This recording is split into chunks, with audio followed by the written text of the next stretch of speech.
This is Cerebral Cinema. Movies of the mind. Who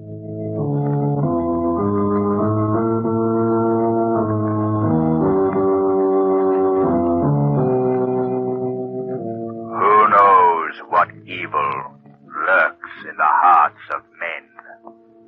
The shadow knows.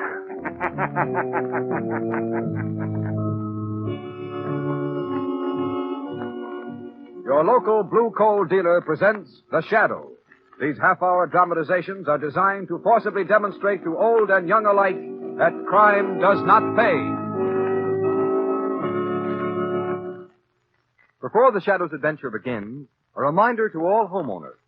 There's one sure way to get extra quality, extra value, and complete heating comfort. And that's by ordering blue coal by name. Blue coal's harmless blue coloring is the trademark of the world's largest hard coal producer. But even more, it assures you that each ton of blue coal has been laboratory tested for quality and sized and prepared to give you better heat with less furnace attention. So don't gamble with ordinary fuel.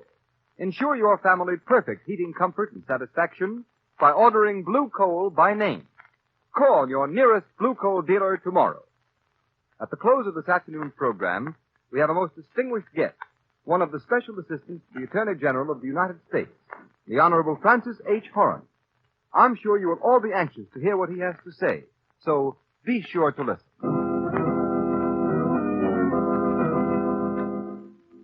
The Shadow, mysterious character who aids those in distress and helps the forces of law and order, is in reality Lamont Cranston, wealthy young man about town. Cranston's friend and companion, the lovely Margot Lane, is the only person who knows to whom the unseen voice belongs. The only one who knows the true identity of that master of other people's minds, the Shadow. Today's story, Ghosts Can Kill.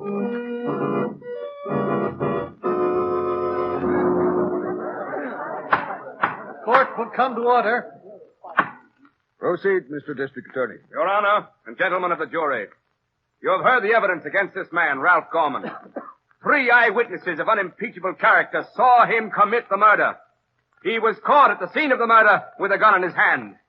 It is the duty of the jury to convict him. Ralph Gorman has been brought to court 7 times for serious crimes. I object.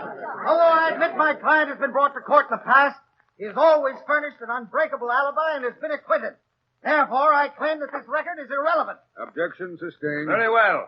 That doesn't alter the state's case. In this instance, the accused has no alibi. He is guilty of murder and should therefore be sent to the chair.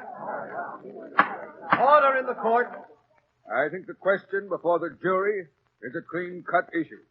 The defendant, Ralph Gorman, committed a peculiarly cold-blooded murder. There are no halfway measures. He is either guilty or not guilty.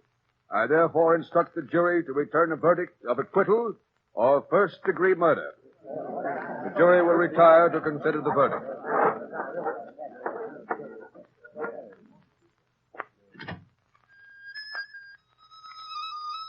The prisoner will cease this disturbance at once. What's the matter? Don't you like my music? This is a court of law, Gorman. While you are awaiting the verdict of the jury, you will please conduct yourself in a more seemly manner. Well, Margot, I've seen many murder trials in my time, but I've never seen one where the accused man played on a mouth organ while waiting for the jury to send him to the chair. Lamont, isn't Gorman one of the toughest gangsters alive? Yes. In my estimation, Ralph Gorman is public enemy number 1, Margot. Yet he's never been caught and sent to prison, Lamont. You heard that in the testimony. Well, he's been caught often enough. They've never been able to convict him, because he's always been able to furnish an absolutely airtight alibi. This time, for some unexplainable reason, he has no alibi. So if there's any justice, he should be put away for good. Here comes the jury back in again. It certainly didn't take long to come to a decision. After the evidence they heard, they should. Court will come to order. Gentlemen of the jury, have you reached a verdict? We have, Your Honor. We find the accused, Ralph Gorman, guilty of murder in the first degree. The court will come to order. The prisoner will stand. Ralph Gorman, you have been proved a menace to society, and society has passed judgment upon you. You have been found guilty of willful, deliberate murder in the first degree. Have you anything to say before a sentence is pronounced upon you? Yeah, I got something to say. Very well. Be brief. Society passed judgment on me, huh? Okay, then if you're gonna kill me, I'm gonna come back from the grave and get even with society. Empty threats will avail you nothing, Gorman. You don't believe I can do it, huh? All right, I'll even tell you who I'm gonna get. That will do. I'm not going to... First, I'm gonna get that big financier, Oscar Borden, that's always giving away money. I guess Borden's what you'd call a pillar of society, ain't he? Stop, Gorman. Then, just for fun, I'll kill that young guy, Frank Collins, that just got engaged to that social register dame. I'll come back after death and get both of them. Collins and Borden. Yeah, you don't think I can do it, huh? But I can! Yes, I can! Quiet in court. Ralph Gorman, I hereby sentence you to be taken to the state's prison and to there be executed in a manner provided by law. And may God have mercy on your soul.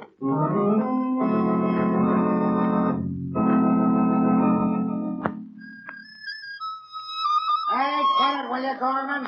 Bad enough being in prison without having to listen to that. Lay off the music, there. Come on, shut up, Shut up. Hey, what's going on here? Hey, listen, guys, make that guy Gorman stop playing that mouth organ. He's driving us all nuts in here. What do you think this is, Carnegie Hall? No, I don't think this is Carnegie Hall.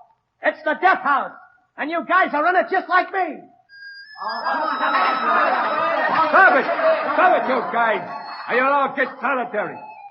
Gorman, you've only been allowed to keep your mouth organ as a special favor. You're gonna make trouble, I'll have to take it away from you. Have a heart, will you? That's all the fun I get. Fun? He's driving us nuts. Oh, why do you care, buddy? They're burning me tonight. Tomorrow it'll be quiet around here.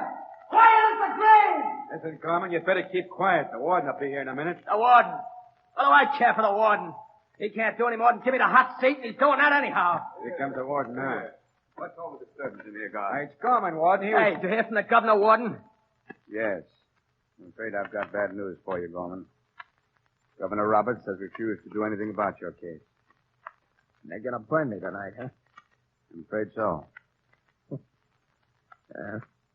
Looks like society put the finger on me. Just like the judge said. Well, okay. I warned him. Like I said in court, within a week, the millionaire Oscar Borden and Frank Collins are gonna be dead. Don't talk like that, Gorman. You'll see. And I think I'll get Governor Roberts, too, while I'm about it. That makes a nice trio, don't you think? Oscar Borden, Frank Collins, and Governor Roberts. I'm gonna come back from the grave and kill them. All three of them, yeah. Society passed judgment on me, huh? Okay, I ain't kicking. We'll see who laughs last. Making stupid threats won't do you any good, Gorman. Stupid, huh? Listen, in a week those guys are all gonna be dead. Lots deader than me. Come along, guard. You better warn them. Tell them their time is up when they hear me playing on my mouth organ like this.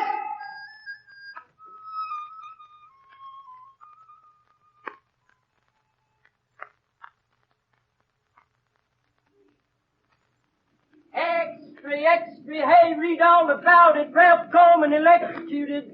Ralph Gorman threatens life of Oscar Borden, Frank Collins, and Governor Roberts before he dies. Gorman executed. Hey, read all about it.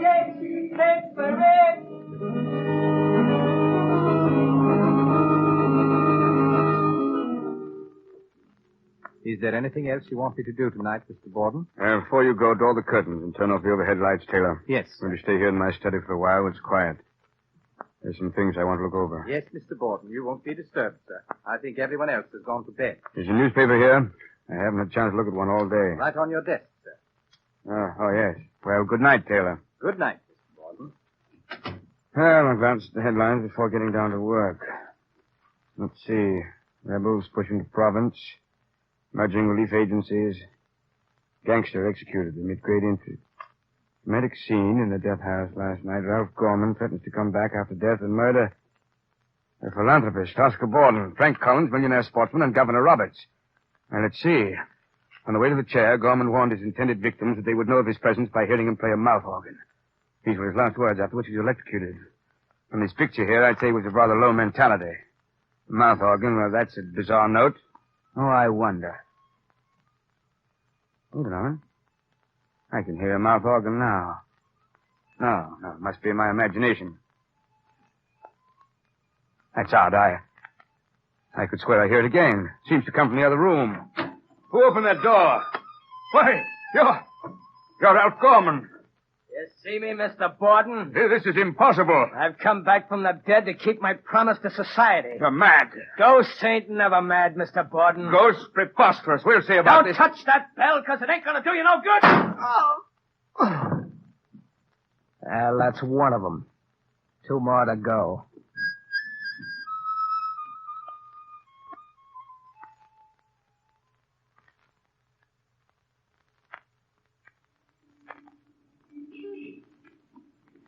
Well, Lamont, as long as you just seem to be walking me around the streets aimlessly, you might at least answer my questions.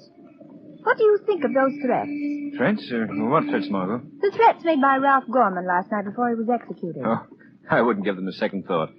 6-year-old child knows it's impossible to come back from the dead and murder people. The Oscar Borden murdered, famous philanthropist found in his study, shot to death. Yes, I hear it too. Boy, give me a paper. Yes, sir. Keep the change, son. Oh, thank you, sir. Taxi. Yes, sir.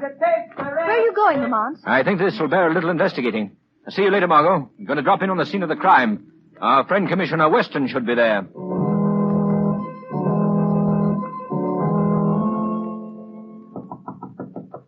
Cardona, see who that is. Whoever it is, don't let him in this study of Mr. Borden's until I get through questioning these people. Okay, Commissioner. Bonnie was found here, but... Mr. Lamont Cranston, sir. He says you know him. Oh, yes, I know him. Tell him... Oh, wait a minute. He tries to be an amateur criminologist. Let him come in. I'll show him how the police department really works. Yes. All right, you can come in, Mr. Cranston. Thank you. Commissioner Weston. How do you do? I just happened to be passing by the Borden house, and I thought you might be here. Well, Cranston, you want to test some of your amateur theories on crime, I suppose. Always willing to try, Commissioner? Well, you're liable to beat your brains out over this one. About 3 hours ago, Oscar Borden was found at his desk here with a nice round bullet hole in his head, and not a clue. Well, how distressing. Not a single clue, Commissioner? Well, we have 2 clues, but they don't make sense. Perhaps they don't make sense to the professional detective, but No. an amateur on the intellectual side of crime might be able to help you out, Commissioner. What were the clues? Well, first I asked the cop on the beat if he'd seen any known crooks hanging around the building tonight. And? And the dumb guy told me he hadn't seen any, except at one time during the afternoon he thought he got a glimpse of Ralph Gorman. And Ralph Gorman is known to have threatened Oscar Borden. I see. And the other clue, Commissioner? The other clue was even slimmer. One of the maids says she heard a mouth organ being played in Mr. Borden's study about the time the murder must have been committed. Why, it all hinges together perfectly, Commissioner, don't you see? Ralph Gorman has threatened Oscar Borden. He plays the mouth organ, and he's been seen hanging around the house. Why, he's your murderer. Very pretty theory, Cranston. The only hitch is that Ralph Gorman was put to death last night at 11 o'clock in the electric chair at State Prison. Oh, he was? Yeah, you should read the papers. You see, as an amateur criminologist, you're not so hot after all, Cranston. Well, have you solved Oscar Borden's murder? No, not yet. Well, you're no better than I am, then. Commissioner Weston, if I were you, I'd put a guard of large, solid policemen around anyone Ralph Gorman might have had a motive to kill. Oh, yeah? And then what? Then I'd look for the ghost of Ralph Gorman. It's lucky you're not police commissioner. Now, you'd better get out of here, Cranston. I've got important work to do.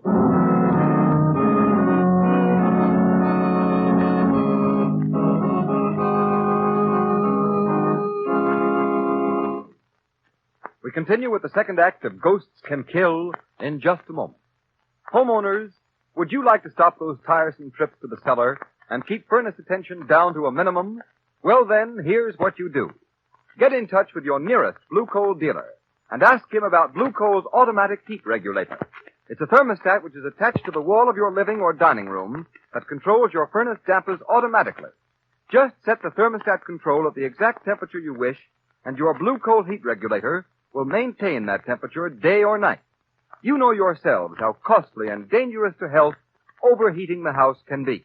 But a heat regulator will ensure you steady, even warmth, which is most beneficial to the health of all. What's more, by stopping this overheating of the house, a heat regulator will save you fuel. And saving fuel means saving money.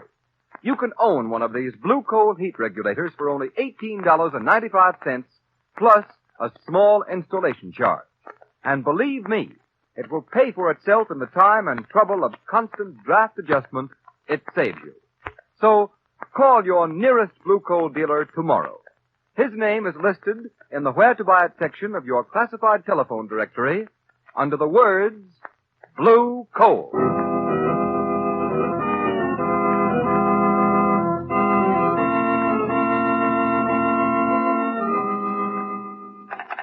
Hello.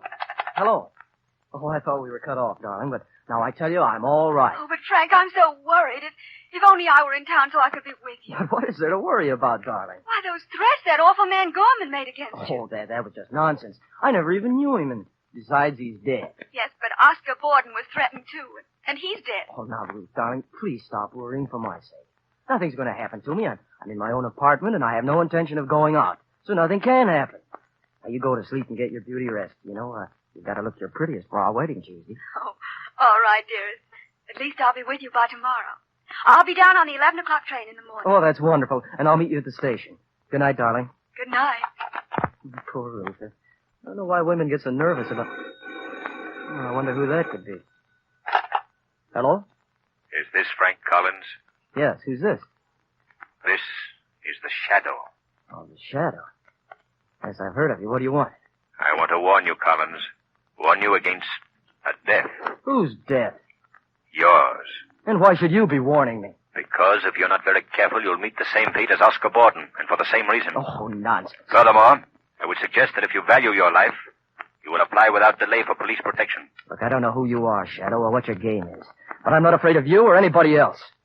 Have it your own way, Mr. Collins. Have it your own way. Wait a minute. Wait, listen.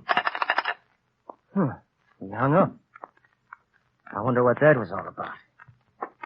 Certainly wasn't a very cheerful person to talk to. Maybe I'd better get... See, now, what's Commissioner Weston's home number?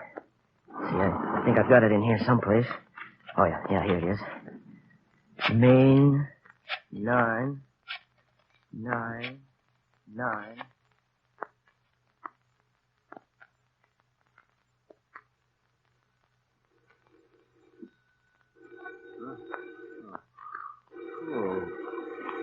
Phone. Who could be calling at this hour?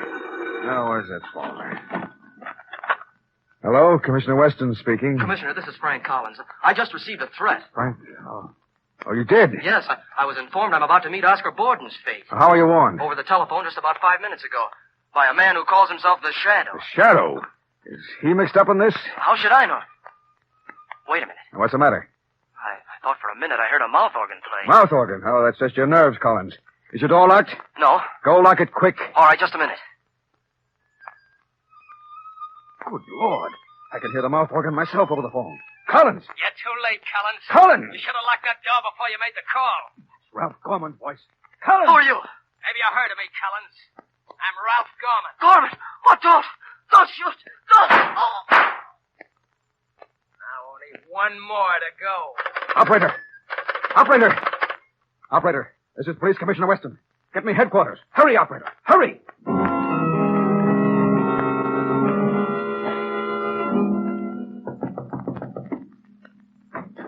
Lamont, Come in, Margot.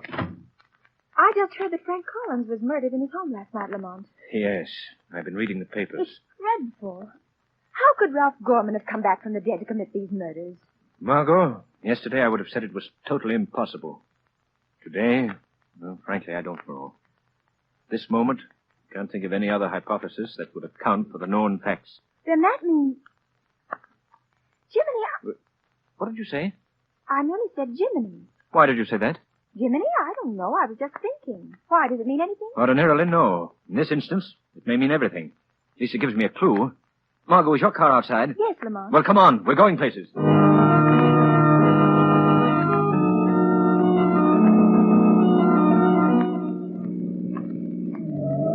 Hey, be careful, Margot. Watch how you're driving. You told me to step on it. I thought you wanted to get to the Regal Hotel in a hurry. I do, but I'd like to get there all in one piece. This is a fine time to tell me that. Incidentally, why the Regal Hotel? Governor Roberts is staying there. He's addressing the manufacturers' dinner at the Colossus Club tonight. I'd like to be sure he lives to make it. Oh, Lamont, now you're being mysterious again. Why shouldn't Governor Roberts live to make his speech? Because I have reason to believe he's next on the list, marked for murder. I have an idea that if any attempt is made on the governor's life tonight, it'll probably be tonight. Here's the hotel. You'll just pull up the curb. All right. I said up to the curb, dear, not over it. Oh, I think you're horrid. If I'm not mistaken, so will somebody else before the night's over. Well, goodbye, Margot, and thanks for the ride.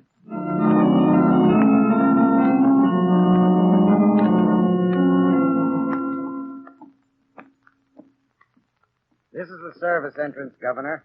Go right through that door there. You'll be on Marine Street. Good, thank you. That's what I told my car to wait. Governor Roberts, do you think this is wise? Wise, Latham? Of course it's wise. What danger can there be? I'm going straight to the dinner at the Colossus Club alone in my own car with my own chauffeur. Well, just as you say, sir. Through this door to the street, you said, Porter? Yes, sir. Thank you. Now, where's my car? I told Henry to wait. Oh, there he is. To the Colossus Club, Henry.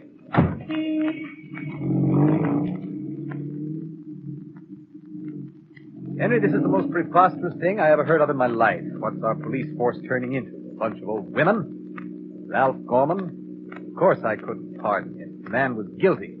He certainly can't come back from the dead, can he, Henry? All this cock and bull story about playing a mouth organ, you don't believe... Henry, what's making that noise? Henry, did you hear me?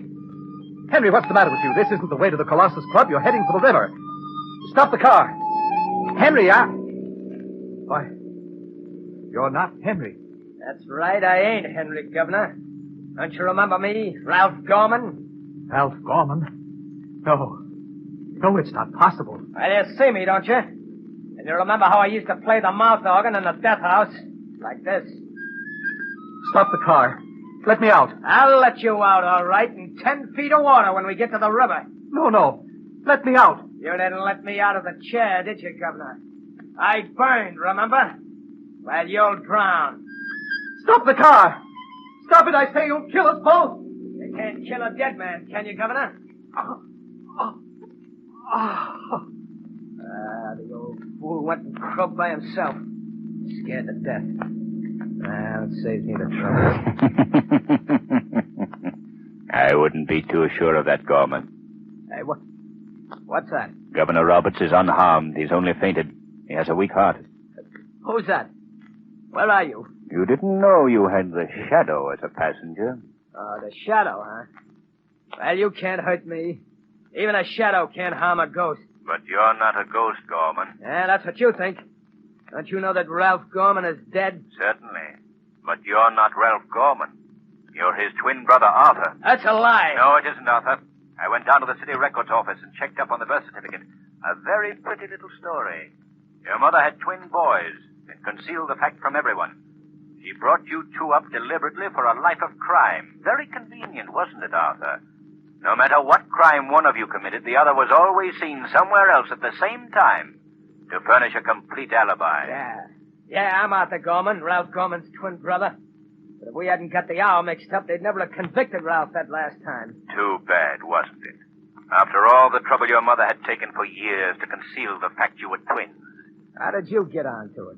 Why, a friend of mine used the expression Cimony, and I naturally connected that with Gemini.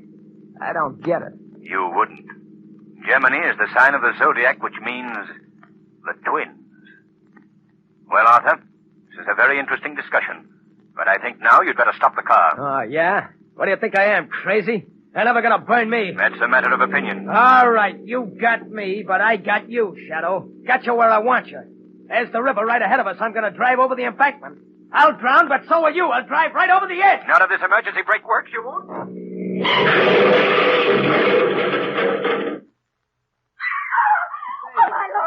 Oh, what happened? Look at that smash. Oh, those drunken drivers, they ought to be put in jail. He ran head on into the warehouse wall there. Did you see Two him? men in there. Here's the doctor. Let me through. Let the There they doctor are, Jack. stand I see. back. Stand back, please. Well, how about it, Doc? Well, I'll be... The man in back is Governor Roberts. Hey, Governor Roberts? Is he? No. He's all right, I think. Just fainted. Shocked, probably. Hey, Doc, how about the other guy? The chauffeur here is dead. Dead? That's too bad. Say, his face looks familiar. What is it? You know him? That dead guy in the chauffeur outfit is the living image of a gunman called Ralph Gorman. Ralph Gorman, it can't be. Ralph Gorman went to the chair last week. Well, if it ain't him, it's his twin brother. If only you'd been able to tell us that a week ago. justice would have been served a great deal more quickly.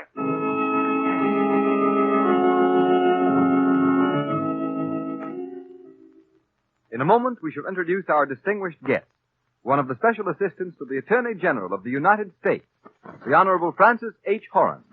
But first, here's John Barclay, Blue Coal's heating expert, with some money-saving hints on furnace care and attention. Thank you, Ken Roberts, and good afternoon, friends. Last week I discussed the 3 factors which cause heat to be lost up the chimney and how they can be corrected. This afternoon I want to tell you about another common cause of wasted coal and heating inefficiency, namely ash pit loss. Ash pit loss means the unburned or partially burned coal which falls through the grates into the ash pit. This loss is due simply to shaking the grates too often and too vigorously. Don't shake the fire every time you throw on fresh coal. Let that depend on the weather outside. And when you shake the grates, stop immediately when you see the first red glow in the ash pit. If you think you're not getting full value for your heating dollars, here's what you do. Call your neighborhood blue coal dealer. He'll be glad to have a trained John Barclay heating expert inspect your furnace.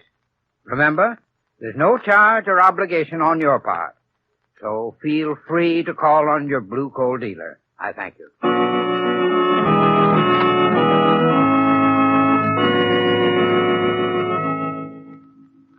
And now, on behalf of our sponsors, the Blue Coal dealers, the nation over, it gives me great pleasure to introduce to you one of the special assistants to the Attorney General of the United States. Ladies and gentlemen, the Honorable Francis H. Horan. Thank you, Mr. Robert. I'm very happy to be here with you this afternoon and to have the opportunity of speaking to the audience of the Shadow program.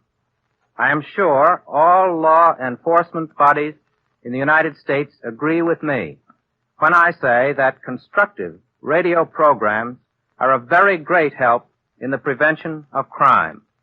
I can't emphasize strongly enough how important it is to prove, particularly to growing boys, the truth that crime in any form does not pay. Your program helps to bring this message to millions of people. So keep up the good work. We certainly shall, Mr. Horan, and thank you, sir, for stopping in. It's been a great honor to have had you with us.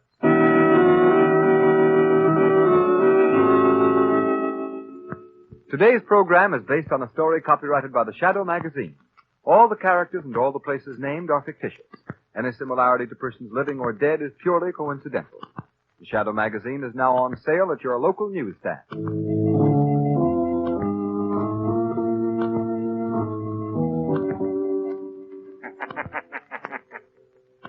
The weed of crime bears bitter fruit. Crime does not pay. The Shadow knows. Cerebral Cinema hopes you have enjoyed this movie of the mind.